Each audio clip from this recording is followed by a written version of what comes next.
Be ready, start. Gentlemen, it gives me great pleasure to welcome you to the 24th annual general meeting of your company. The director's report and audited accounts for the year ended as on 31st March 1971 have been in your hands for some time now, and with your permission I shall take them as read. Para.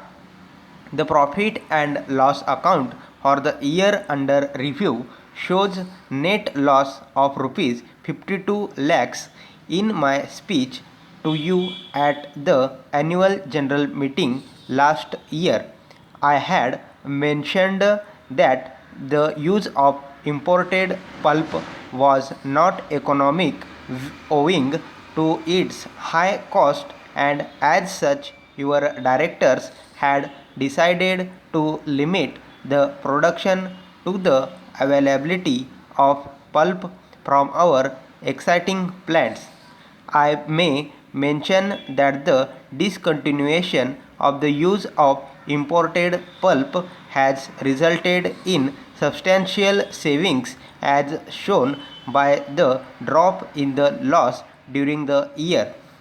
As interest charges on government loan are heavy burden on the financial structure of the company, your directors have already approached the Government of India for converting a part of the loan into equity capital.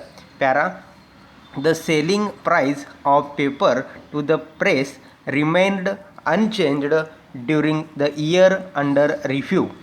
However, as a result of the repeated representations made by the company urging the need for reversing the selling price of paper, I am happy to report that the Government of India has very kindly increased the selling price of paper.